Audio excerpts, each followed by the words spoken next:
갑자기 혜성처럼 등장해서 어마어마한 돈을 끌어모은 회사가 있습니다. 바로 로다 AI인데요.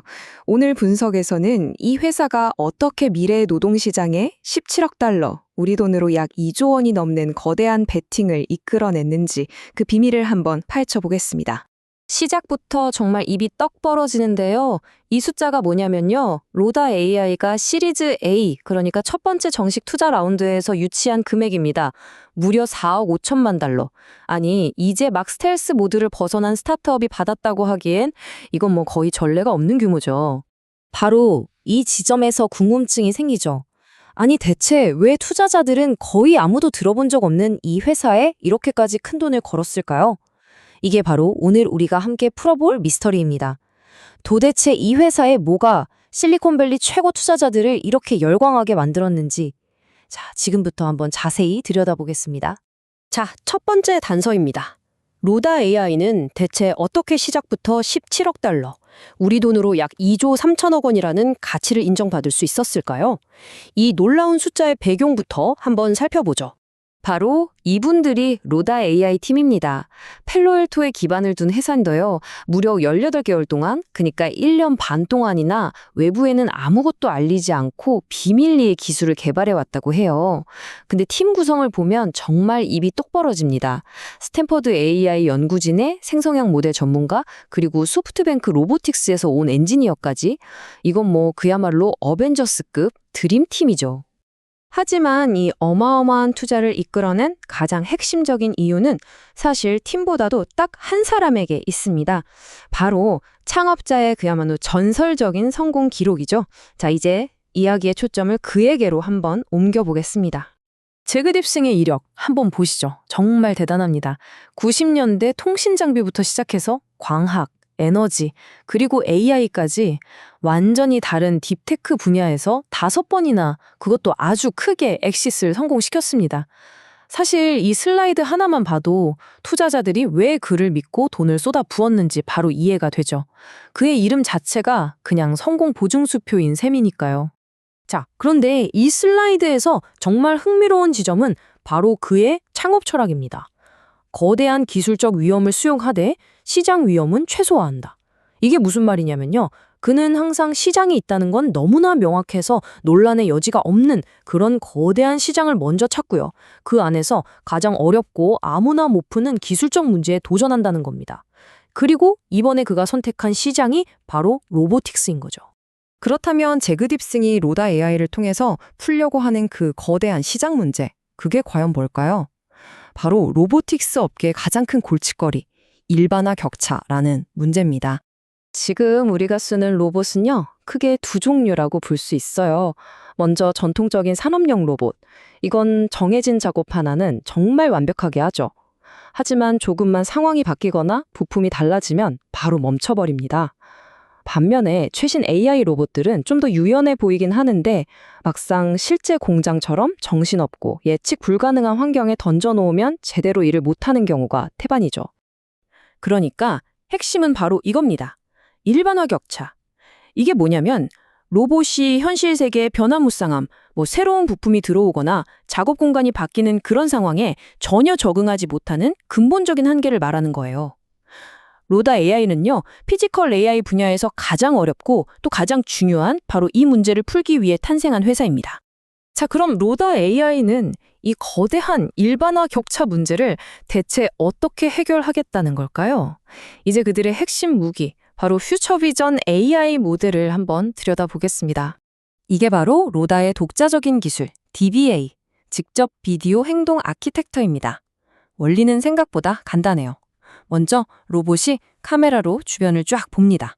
그리고 AI가 다음에 무슨 일이 일어날지를 그냥 텍스트가 아니라 비디오로 예측을 하는 거죠.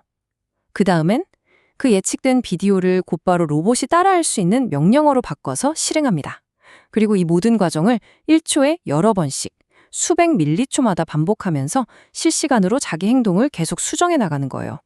그리고 이 아키텍처가 가져온 가장 극적인 변화는 바로 학습 효율입니다. 이게 정말 놀라운데요. 보통 경쟁사들이 로봇한테 새로운 작업을 하나 가르치려면 사람이 직접 조종하면서 수천 시간 분량의 데이터를 만들어야 해요. 그런데 로다 AI는 단 10시간이면 충분하다는 겁니다. 왜냐? 이미 인터넷에 있는 수백만 개의 동영상을 보면서 세상이 물리적으로 어떻게 움직이는지 그 원리를 사전 학습했기 때문이죠. 정말 게임 체인저 아닌가요? 그리고 이건 그냥 우리 기술 좋아요 하는 이론에 그치는 게 아닙니다. 로다 AI는 실제로 아주 복잡하고 변수가 많은 제조 환경에 투입돼서요.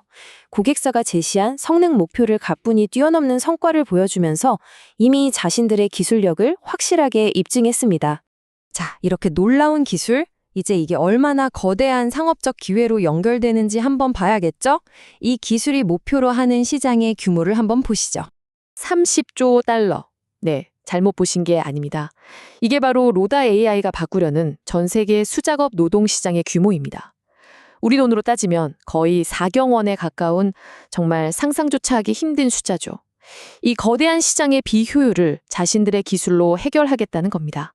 그리고 이들의 비즈니스 모델에는 아주 강력한 복리 효과가 숨어 있습니다. 바로 데이터 플라이휠이라는 개념인데요. 이게 뭐냐면 현장에 로봇이 더 많이 깔릴수록 우리가 예상하지 못했던 희귀한 데이터, 소위 엣지 케이스 데이터가 점점 더 많이 쌓이겠죠? 그럼 그 데이터를 학습한 AI는 당연히 더 똑똑해질 거고요. AI가 똑똑해지면 더 많은 고객들이 이 로봇을 찾게 되겠죠. 이렇게 성공이 더 큰 성공을 낳는 선순환 구조를 만드는 겁니다. 자, 여기까지 들으면 정말 완벽한 이야기 같죠? 하지만 이야기의 클라이맥스에는 항상 위기가 따르는 법입니다. 이 거대한 기회의 이면에는 과연 어떤 위험과 경쟁자들이 도사리고 있는지 균형 잡힌 시각으로 한번 살펴보겠습니다. 이 표를 보시면 로다 AI가 주요 경쟁자들과 어떻게 다른지 한눈에 들어옵니다. 학습에 사용하는 데이터부터가 다르고요. 실시간으로 움직임을 보정하는 제어 방식, 그리고 무엇보다 실제 현장에 얼마나 깊이 들어가 봤는지에서 차이가 드러나죠. 그리고 창업자의 경험에서 오는 이 신뢰도는 사실상 비교가 불가능한 수준이라고 봐야 합니다. 물론 장밋빛 미래만 있는 건 절대 아닙니다. 당장 피규어 AI나 테슬라처럼 막강한 자금력과 기술력을 가진 경쟁자들이 버티고 있고요. 또 실험실이나 파일럿 공장에서 성공하는 거랑 이걸 수십만 대로 양산해서 전 세계 공장에 까는 건 완전히 다른 차원의 문제입니다. 그리고 보수적인 제조업계가 생각보다 도입을 서두르지 않으면 아까 말했던 데이터 플라이휠이 제대로 돌지 않을 수도 있고요.